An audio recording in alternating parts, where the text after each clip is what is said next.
All right. Good morning, everybody. I apologise to cricket lovers in the room. I know that just down the road at the Oval, something rather important's going on. But we think week 3 of our Lawless Britain campaign is quite important too. I definitely think that we've caught the mood of the country with this campaign. All sorts of arguments over statistics, but what is beyond doubt is that there is a very strong and growing perception in the country that something is wrong all the way through, from policing on the streets, right through the courts, and all the way to the prison system. For us, one of the good things has been the number of new people that we've managed to attract to the campaign, a couple of whom will be joining us, or are joining us today. There is certainly rising public anger out there in the country. As you can see, the number of protests that are taking place outside migrant hotels up and down the country is indeed evidence of that. And increasingly, the migrant hotel issue has moved really from one of fairness, why on earth have people been given all these things, to very much about the safety of women and children. For all the government's talk about protecting children, which they claim is the sole purpose of the Online Safety Act, our criticisms of that and the impositions on free speech that have been imposed just in the first week of its operation have led to them sinking to the depths. I would suggest that comparisons that somehow we're siding with Jimmy Savile were wholly inappropriate at every way. But what we will today be talking about is a cover-up. A cover-up that in many ways is reminiscent of what happened after the Southport killings last year. I will say to all broadcasters when we get to this segment of today's press conference, nothing we say will in any way be in contempt of court. And indeed, to quote Jonathan Hall KC, who is the independent reviewer of terrorism legislation, he said in the wake of Southport that we should spell out the basic and sober facts. And that's exactly what we will do today.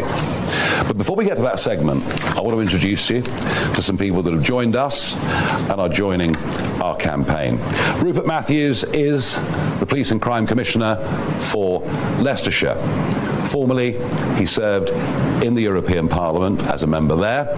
He's twice been elected as a Conservative, but today he comes across to us as our first Police and Crime Commissioner. Rupert. Thank you. And welcome on board. Thank you. Well, morning everyone. Now, I've known Nigel off and on for several years, so I asked him what he wanted me to say to you all today. Great man that he is. He said, you can say anything you like, he said, so long as you tell them why you're joining Reform.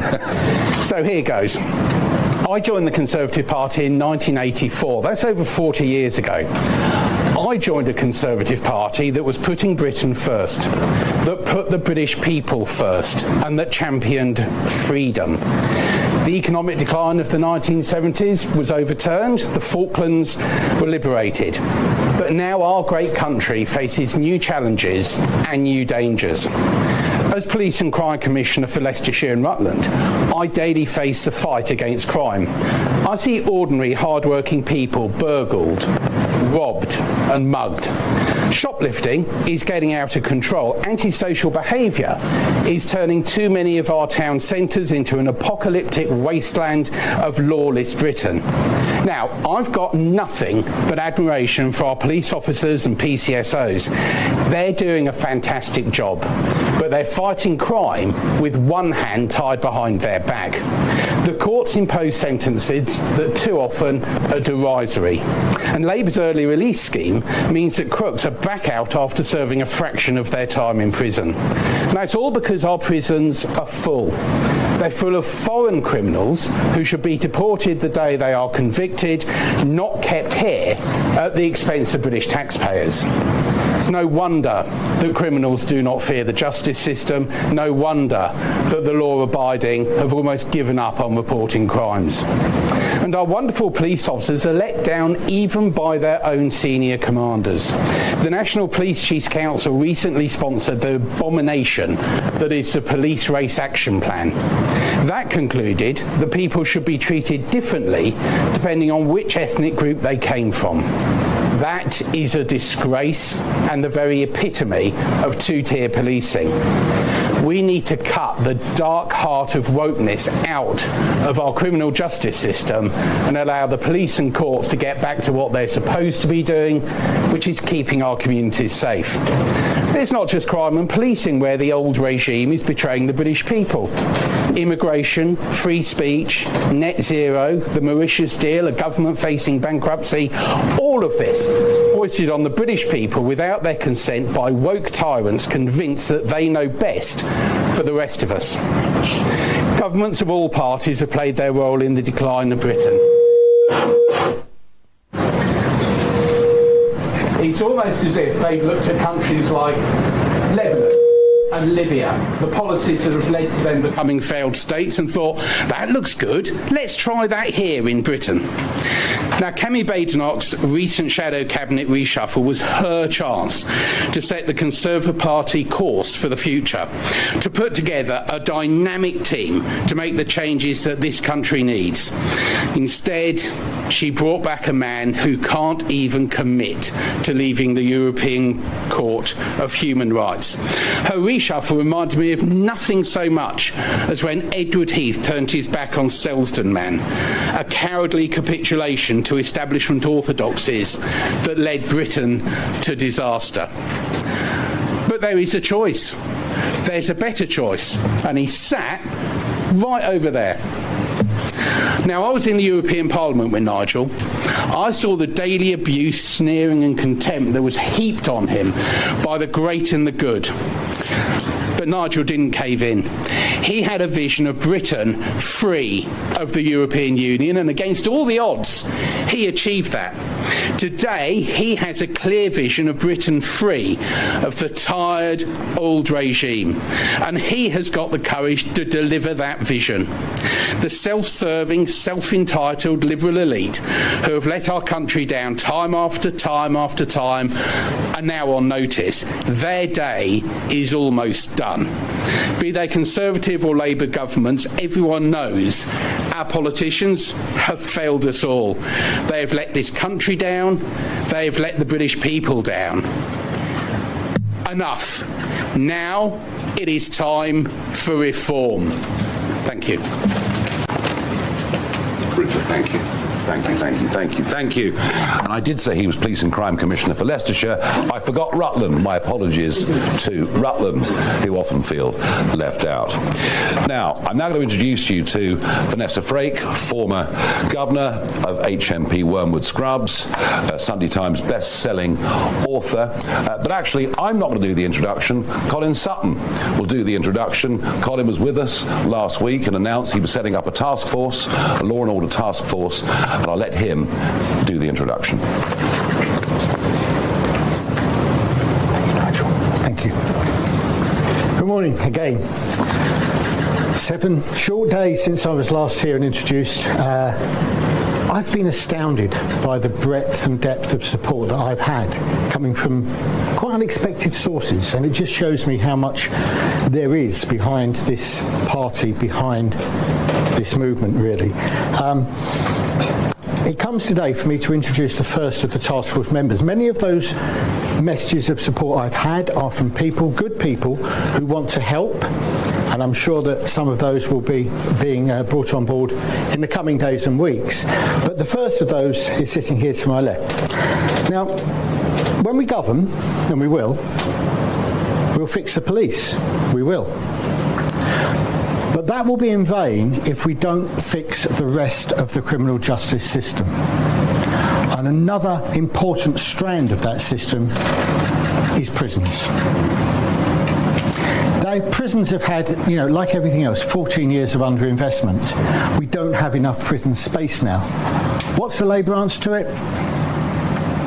let's let thieves and robbers and domestic abusers out after they've served 30% or 40% or 20, whatever percentage it is this week of their sentence, to create space. That will not be the reform way. We can make a start by making sure that the 10,000 plus foreign criminals who are clogging our prisons are deported. And what about the ECHR, you say? That noise you hear is human rights lawyers thumbing through Bentley catalogues. They're going to have to take up shipping or wills and trusts because the ECHR will be no more. That is our policy, and that won't get in the way of making this space with these people. Vanessa, welcome. Vanessa was 27 years in the prison service. Correct. Retired as a governor. Yes. Got an MBE for your services to the prison service. Yeah. And more importantly, has shared a stage with me on more than one occasion at true crime conferences and so forth. And I cannot say how delighted I am. Vanessa gives us not only the experience of her time in the prison service, but as Nigel said, she's an author. She has a great knowledge of criminology, of crime, how crime works, and I'm sure that her contribution to the task force will be brilliant. And we'll have some fun doing it as well, like we always do, Vanessa, won't we? Thank you. We're going to show a video now. My name's Vanessa Farage. I am a former prison governor and author. I started my career in the prison service in 1986 as an officer and worked my way up to governor. I worked at various prisons around London and finished my career off in 2013 at HMP Wormwood Scrubs. For decades, I managed violent offenders, gang leaders and murderers. Our prisons are at crisis point. We have reached the situation where consistently governments have bled our prisons dry. If you are soft on crime, what happens is those prisoners are released into our communities, and our communities bear the brunt of criminality. Consistently, successive governments from Labour and the Tories have failed our prison system. They have failed to invest. They have cut corners at every single level. They have released untold prisoners, going back to when Jack Straw was Home Secretary under Tony Blair. I'd like to see Britain that we can be proud of, and I would like to see Nigel Farage lead that campaign. Britain is lawless. Britain needs reform.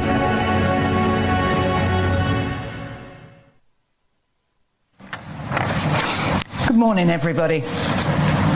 As the video says, my name is Vanessa Farage. I am a retired prison governor. I was the governor of HMP Wormwood Scrubs for 4 years, and I served in the prison service for 27 years. I'm here today to announce that I am officially joining Reform UK and will work with Colin Sutton and others on Reforms UK's Law and Order Task Force. I'm not a traditional politician. I've never been a member of any political party. I've actually had a real job working within our prison service, ensuring criminals are locked up, the public are kept safe, and prison officers are protected. When I started at Wormwood Scrubs, I was assigned the task of cleaning up D-Wing. D-Wing was the lifer wing. It was the worst of the worst, where the lifers spent their time. It was dirty, run down, and had major drug issues. My attitude to the task was assertive and no nonsense. That's the approach that I will take for my role within Reform UK. In 1986, I joined the prison service. I was proud of my job, and I was proud of my service, and I still am. But now, seemingly, everything we hear is negative about the entire justice system. Successive governments, Conservative and Labour, have driven the prison service to its knees through lack of investment, support, and an unwillingness to allow people who know what they are doing to get the job done. The public's confidence in our prison and justice system has been entirely lost.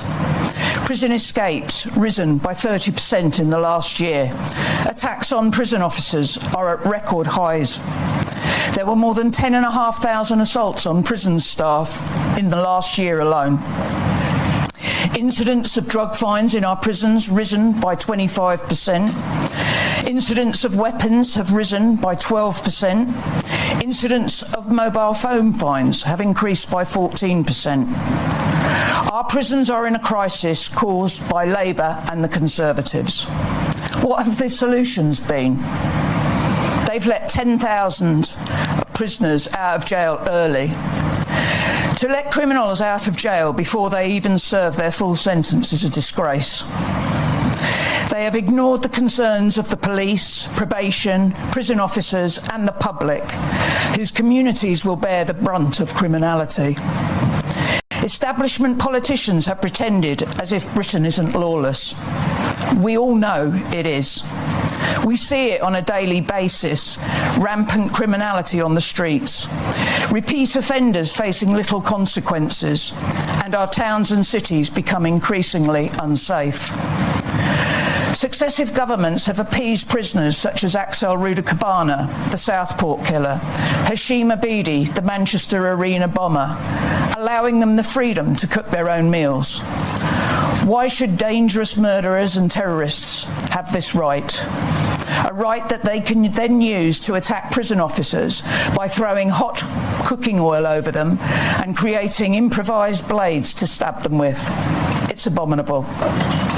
I would like to see a government that grabs the bull by the horns, and I believe Reform UK, with Nigel Farage as Prime Minister, would be that government. He is the leader this country needs to make Britain a safer and more secure place to live. Let's back the prison service and support them.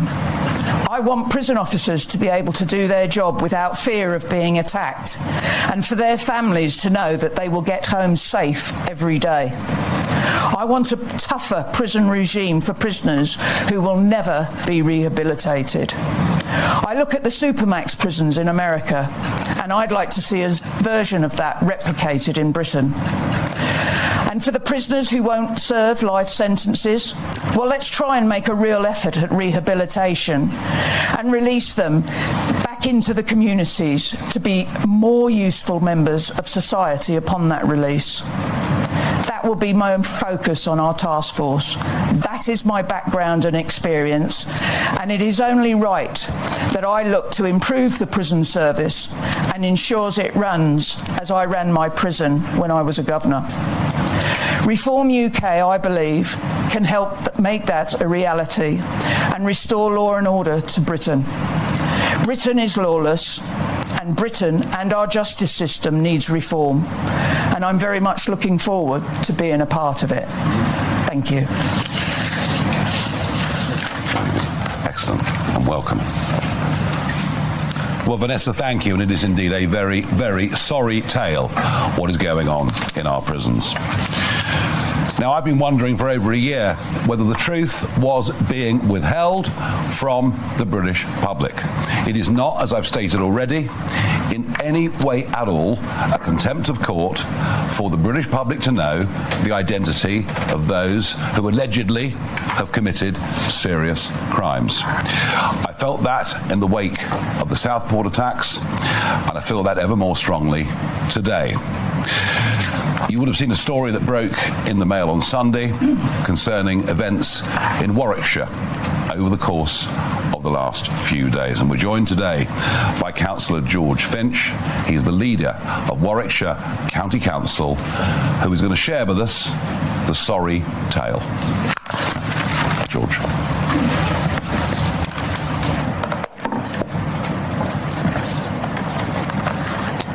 Good morning, all. This is a story that shocked us all. On the 26th of July, Ahmed Malakil was arrested and then charged later on the 27th of July. I was made aware of this incident on Tuesday, July 29th. I will be looking into why I wasn't informed immediately. The following day, I contacted the council CEO to inform her that I wish to speak to Warwickshire Police to urge them to release the immigration status of the criminal. The thing is, I was begging for this to be released, screaming, phoning, asking it to be released. I sent an email, afternoon, Monica, the CEO of Warwickshire County Council. After hearing the news and reading your email regarding the 12-year-old girl who was raped by an asylum seeker who lives in a HMO in Stockingford in Nuneaton, my hometown, I think transparency is needed, and the people of Nuneaton and the wider Warwickshire area have a right to know who the man is and his background. How can we work with Warwickshire Police to ask them to release the information regarding the details of this man? This is a deep-rooted issue regarding HMOs housing illegal immigrants that are affecting our communities. So I urge you to work with me as Warwickshire County Council leader to ensure Warwickshire Police can release the information to the public in the appropriate manner. I then later phoned the Police and Crime Commissioner for Warwickshire, who informed me that he was on holiday and that he doesn't know much about the case. I was sickened by those comments. Anyone can pick up a phone and speak to me, speak to the CEO, speak to the Chief Constable. And then on Saturday, the 2nd of August, I was informed by the CEO of Warwickshire County Council that a second man, Mohammed Kabar, has been arrested and charged with kidnap, strangulation, and aiding and abetting the rape of a girl under the age of 13. It was at that point that I wrote a letter to the Home Secretary Yvette Cooper and the Chief Constable of Warwickshire Police Alex Franklin Smith, in which I called for all immediate release of the immigration status of the two men.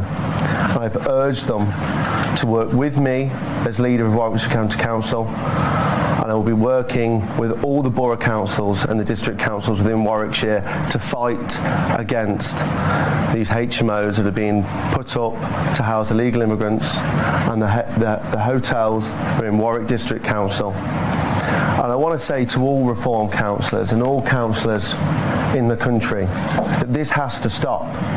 Our communities are at a breaking point, and that's why we need reform to change things. We're the last line of defence against the blob, the cover-ups of the councils, and we have to fight every step of the way against this blob, and this is what we're doing on Warwickshire County Council. It has to stop. A 13-year-old girl has been raped by 2 asylum seekers, and I was told that if I released this, I would be in contempt of court, that I cannot release this due to this phrase, community cohesion. That's the problem. They're trying to cover up the minority, the people that are coming over on boats illegally, and the people of Nuneaton are hurt. They've had enough, and that's why I'm urging all council leaders from all parties to join me in campaigning to stop the housing of illegal immigrants in HMOs with Serco and the illegal immigrants in hotels. That's all I've got to say on this matter today. So thank you, and I'll pass back on to Nigel. George, thank you very much indeed, and well done for exposing the truth. Basically threatened, and told the public do not deserve to know the truth. It is absolutely disgraceful. In fact, it has shades of the same mentality at local level that led to Rotherham and the huge shock, not just we as a country, but the international community, who could not believe we'd sunk to those depths. Turning a blind eye, not telling the British public the truth. But when it comes to protecting children, we're not hiding behind a flawed piece of legislation. We genuinely intend to protect, in particular, women and children. And I made this point 2 weeks ago, but I'll make it again today.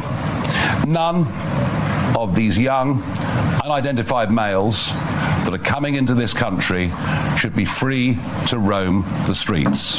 They should be detained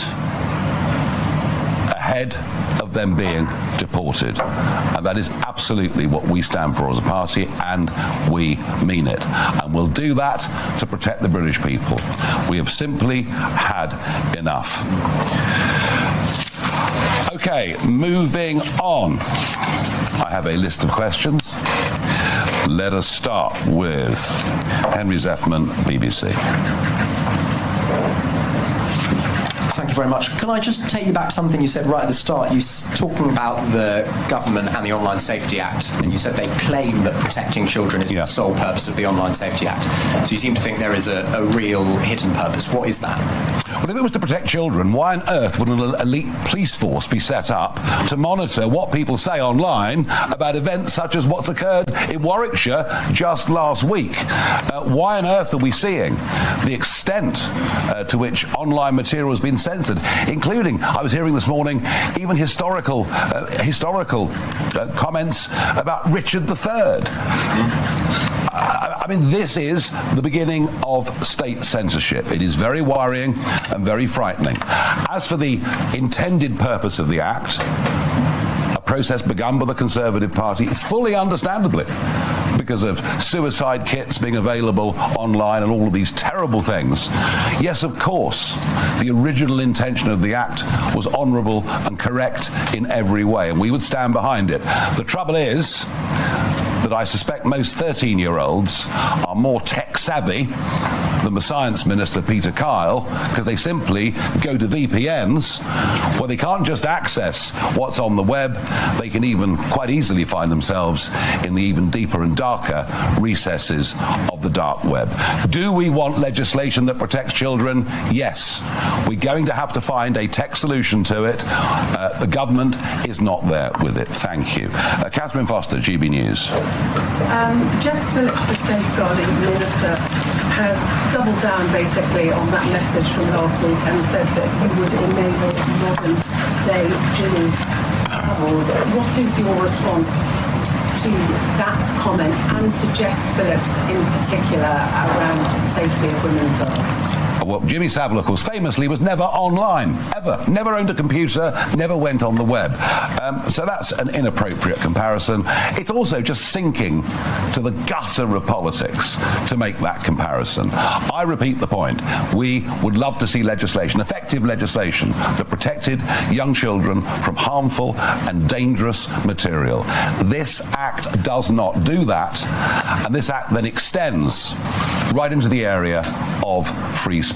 And when you think it's only the 25th of July when it actually came into being, the effects, I would suggest, are chilling already. And I would say to Jess Phillips, why don't we have a proper debate?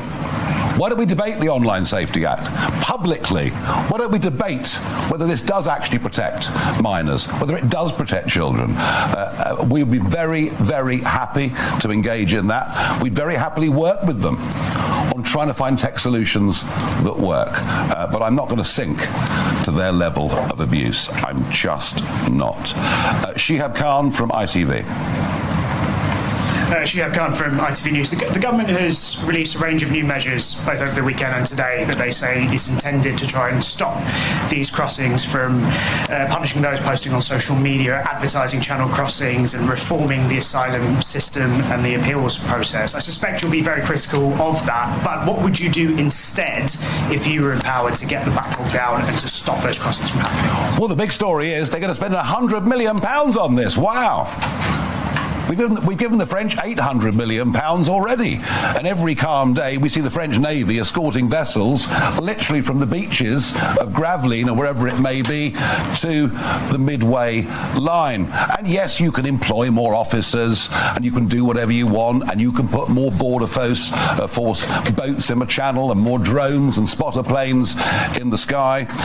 And you can speed up the asylum process. Easy. Just wave everybody through. In fact, from Sudan, Eritrea, countries like that, that's pretty much what we do already. None of this stops people coming. Why do people come? They come because they know They have an over 99% chance of staying. They come because they know they will be looked after, 3 square meals a day, free dental care, free health care, 49 quid a week pocket money, and while they're at it, probably work illegally, either in delivery services or drugs or whatever it may be. There is only one way you're going to stop this. There is only one way you're going to stop this. Australia went through these agonies back in the earlier part of this century, where they argued at election after election what to do. They tried offshore processing and many other things, and still the boats came. In the end, they towed the boats back to Indonesia. We will make it absolutely clear, as Colin has said already, that the ECHR, whatever its good intentions in the post-war world were, is no longer fit for purpose in any way at all, and we will be free to detain those. And by the way, all around the world, if you enter a country illegally, you will be detained and deported. This is what normal countries do all over the world. We've surrendered normality to this new human rights regime. So if you come to Britain via that route, you will never be given refugee status. You will never be given permanent leave to remain. You will not be free to walk the streets, as so many have done that have committed some of these vile crimes, and you will be deported. And that's the message, plain and simple. And you know what? Within 2 weeks, you won't see a single migrant boat. They won't come. Okay, we have got Sky News. Mari. Mari Aurora, Sky News, thank you. First of all, on the prisons subject, what is your plan to tackle the mental health difficulties in the prisons? You cannot separate mental health treatment and a lack thereof, perhaps, in prisons with the criminal justice system and the prison population. So what are your plans to actually deal with some of the mental health crises that are happening in prisons? And if I may, is this Project Fear? Are you trying to make people afraid and trying to steer them into fear, and therefore that is the way you will get them to vote for you? No, they are afraid. They are afraid. I dare you to walk through the West End of London after 9 o'clock of an evening wearing jewellery. You wouldn't do it.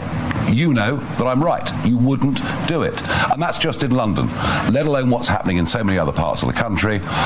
And the genuine fears that mothers have, particularly for teenage kids, when we know already that an Afghan male has a 22 times more likely chance of being convicted of rape than somebody born in this country. The fact that 40% of sexual assaults in London over the course of the last 5 years have been committed by those born overseas.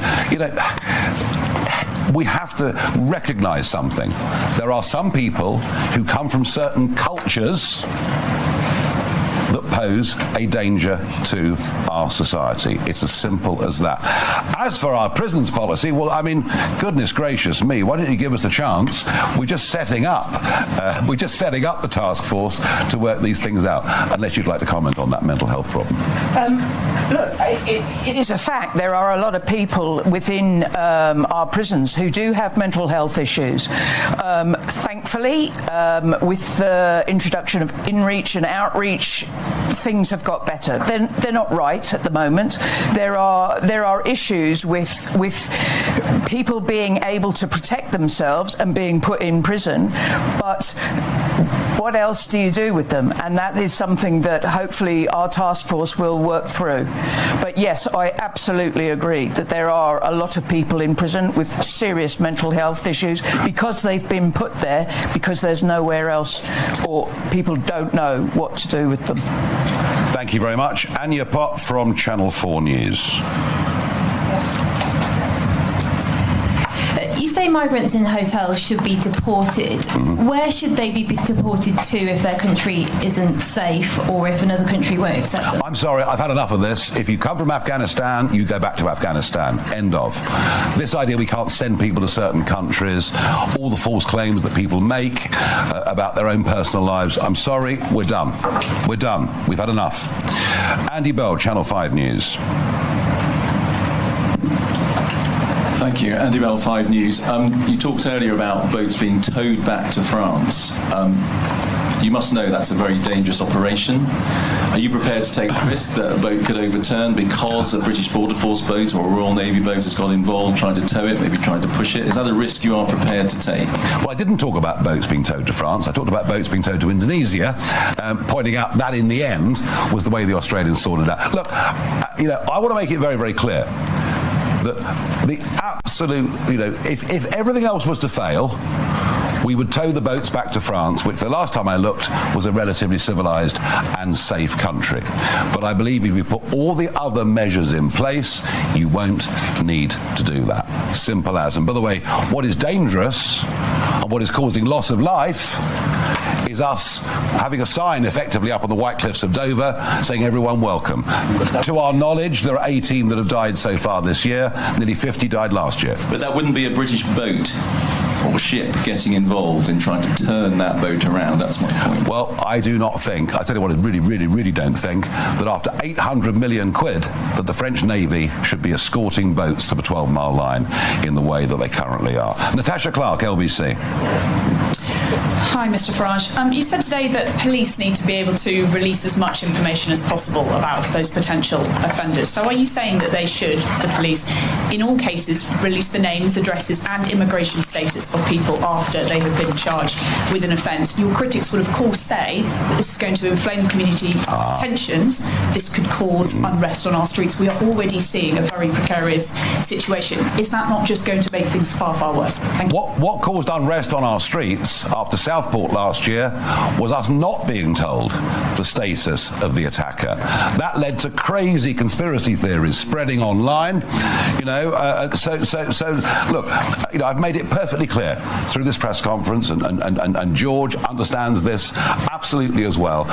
We do understand and respect the contempt of court rules, but I'm going to go back and quote just one more time Jonathan Hall KC, the independent reviewer of terrorism legislation, a watchdog over this area, who said in the wake of Southport we should spell out the basic and sober facts. He also said that governments should stop hiding behind contempt of court rules.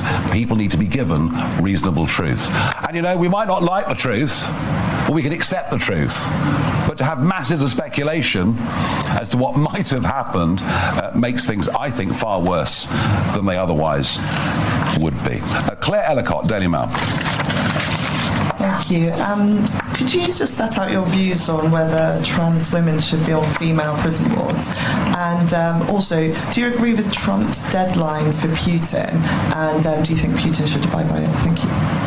Well, I think Donald Trump believed that his negotiating skills would enable him to get Mr. Putin to the table and strike a reasonable deal. Since that time, Putin has showed how completely, wholly unreasonable he is in every single way. So we'll see what happens with those negotiations. When it comes to trans women in prisons, isn't it interesting that we run our country with people who become ministers who generally have absolutely no idea of the subject matter that they're talking about. I've personally never worked in a prison, so I can't answer it, but I think you'll find that the answer that you'll get from somebody who has worked in prisons at the highest possible level is, I think basically it's about risk assessment, isn't it? Yeah, I think so. I mean, we all know what the law is. I'm not going to go back over that yet again. But to my mind, everybody who is in prison deserves to be treated with humanity and decency. And that includes female prisoners and it includes trans prisoners. Everything in the prison service is risk assessed. And I am sure that the prison service will tie itself up in knots over the trans issue, just like many other public sectors have. And as Nigel said earlier, we are at the beginning, and that is something that we will need to speak about clearly. Yeah, but in terms of the problems in prisons, it's a relatively small one. Yes, it is. Thank you. Tony Diver, Telegraph. Thank you. Ms Farage, Vanessa Frake said that the UK should build US-style supermax prisons. As I'm sure you know, they are the most expensive prisons to build and run, which is one of the reasons that we don't have them. Have you considered how we might afford to build and run them? Your costing document that you've released suggests cost of prison building that are far smaller than that. And is there a danger here that you're making a lot of promises to voters that you couldn't possibly afford to? No. We laid out very clearly a plan.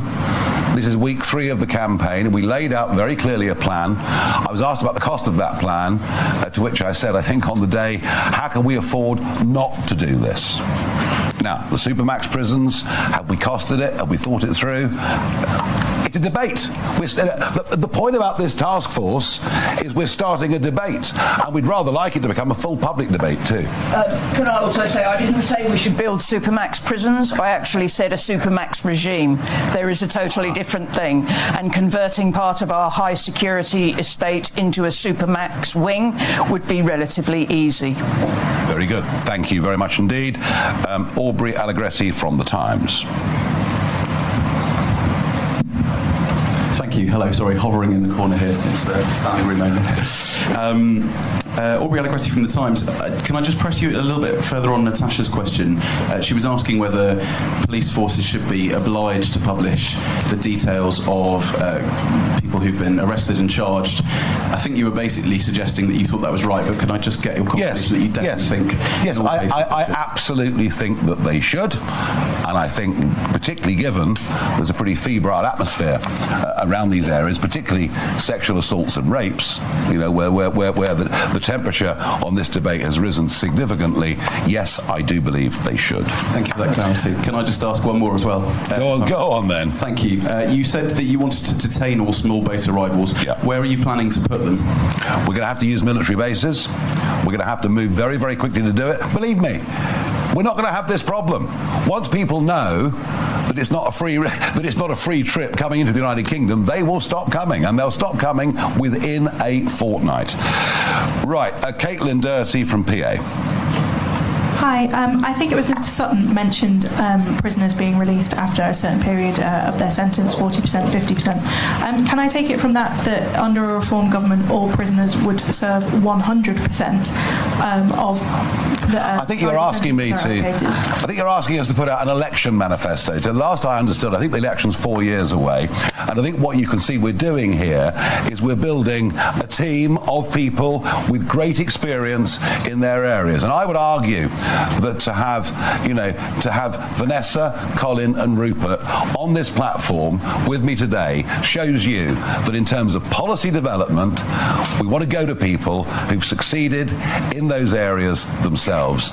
And you never know, we may even have ministers in the next government who have never been politicians in their lives but know the subject matter about which they speak. Does Reform currently have a policy about whether prisoners will be able to serve any of their sentence on licence?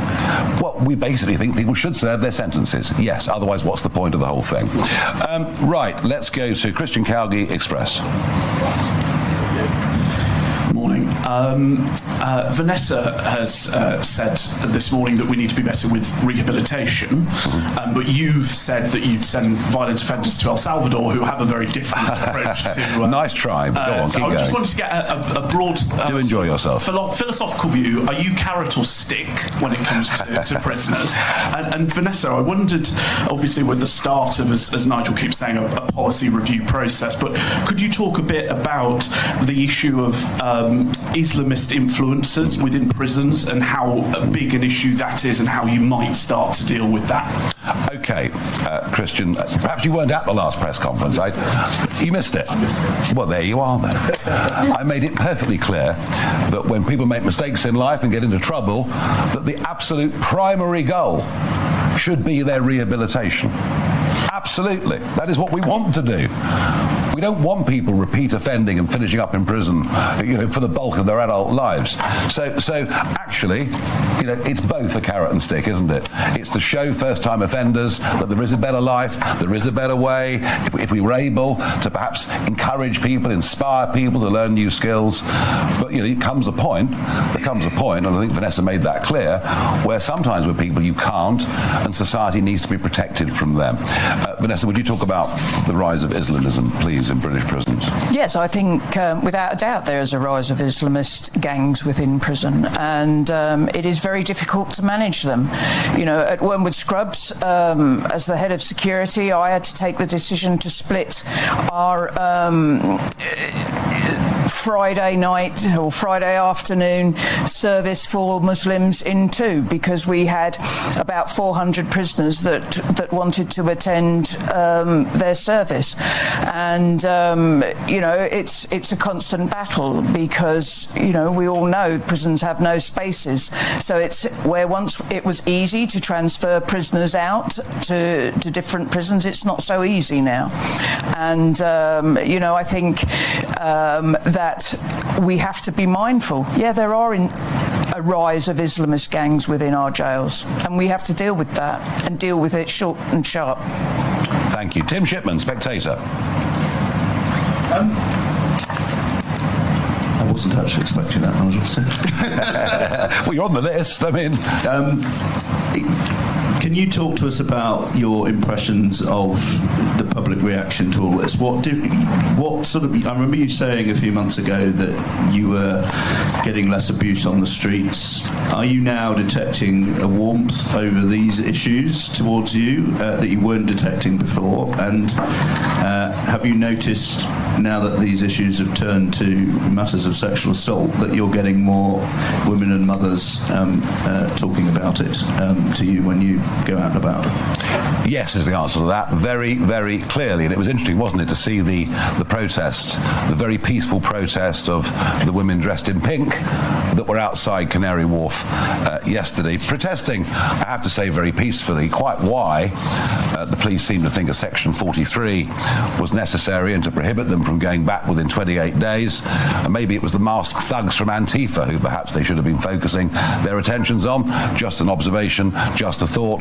But I do think one of the things that's happened over the course of the last few weeks is, without doubt, we're definitely seeing not just high-profile women coming to reform, and you've seen one or two of those on the stage here and in Wales over the course of the last few weeks. But I think generally out there, I think there is grave concern, particularly amongst mothers, about their teenagers, whether they can let them out. So yes, I think this is perhaps this issue has spoken a truth to people that they've been feeling increasingly for some time, and I think that maybe changes the complexion of how people view reform. You know, the sort of, when I came back into this last June, people regarded it as being a bit of a blokish party. Something to do with my reputation, I can't quite think why. But I think that's changing, and changing very rapidly, and this campaign is very much a part of that. Anna Gross, Financial Times. I'll do it without this. All right.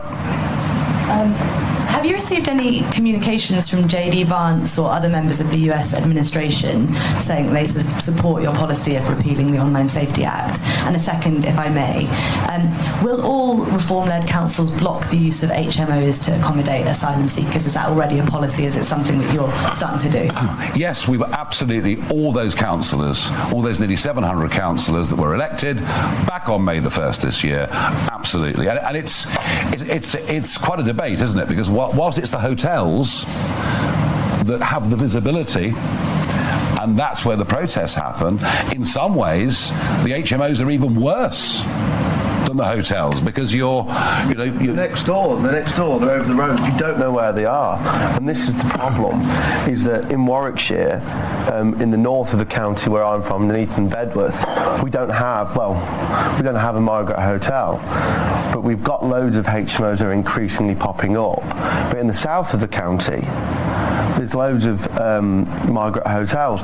People have had enough. You know, like I said during the campaign, we have three things in Warwickshire reform: honesty, integrity and transparency. And when these come across my desk, I couldn't break away from my instincts. Transparency is the key to this. If you keep on and tell the people the truth, they understand and they know what to work with.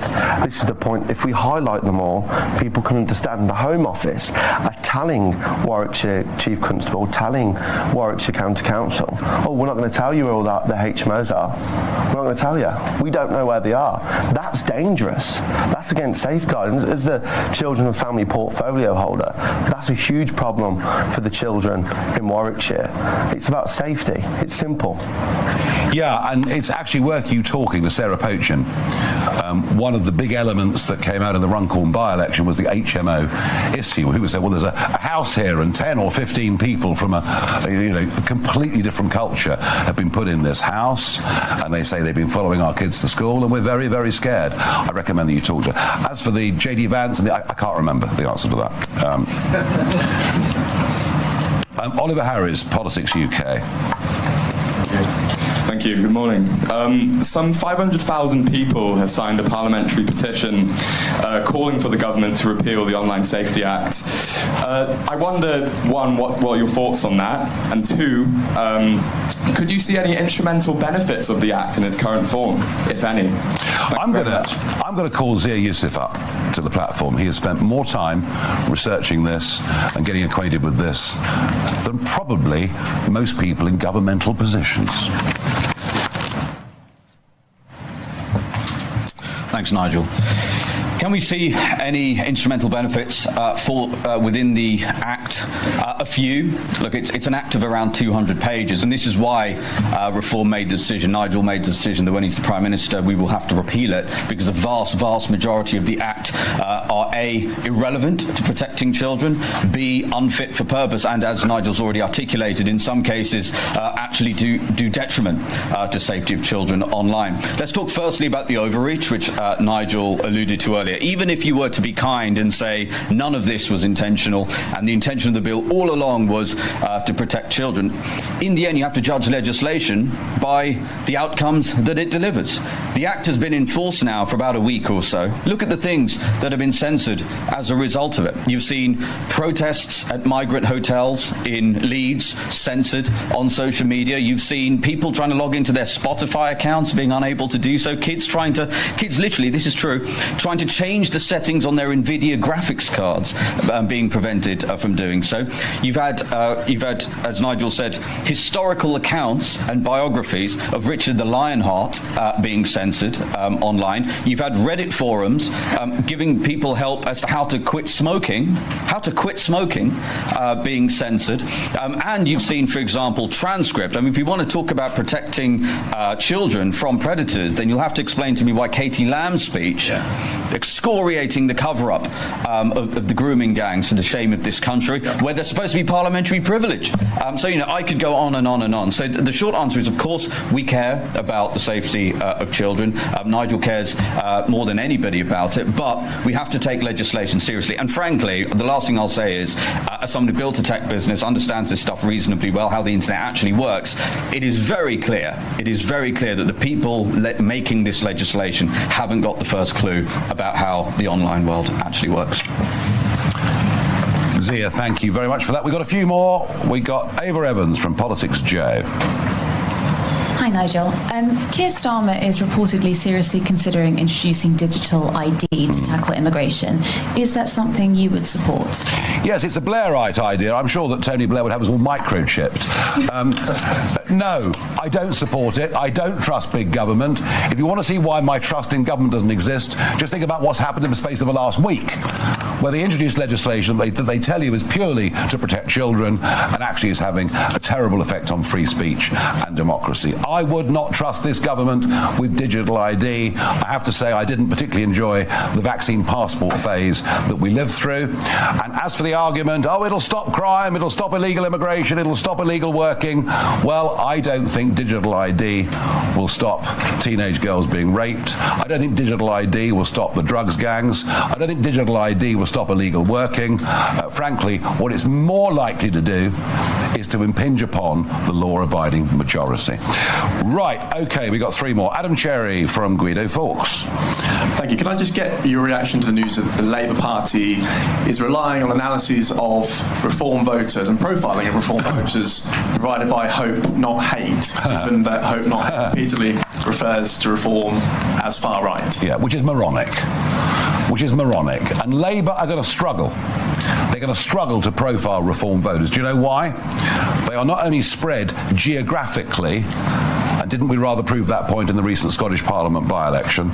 We're not only spread geographically, but of all the parties, we have the greatest spread of age ranges of people voting for us, of religions, ethnicities, and now almost exactly 50-50 male-female voters. So to profile your average Reform voter, well, they probably think we're all knuckle-draggers, but I'm afraid, I'm really sorry, but they're just wrong.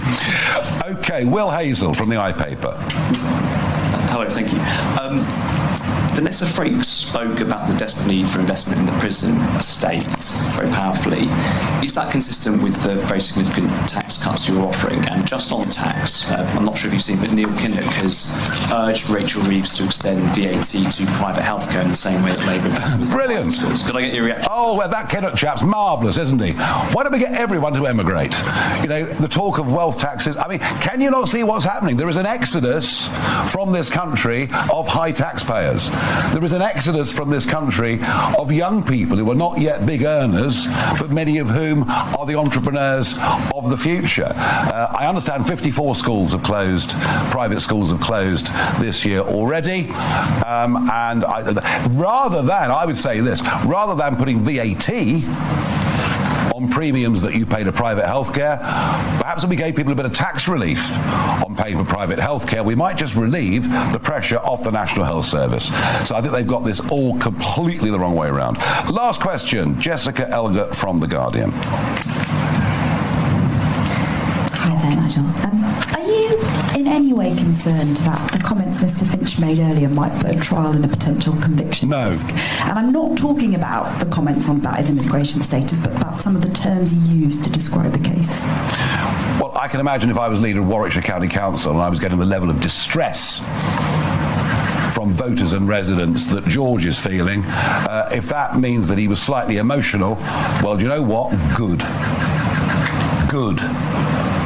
Perhaps we really do need to start actually really thinking and caring about protecting children. And that means these young men should not be free to walk our streets. We're not just talking here about protecting children, we genuinely intend to do it. Thank you very much indeed, everyone.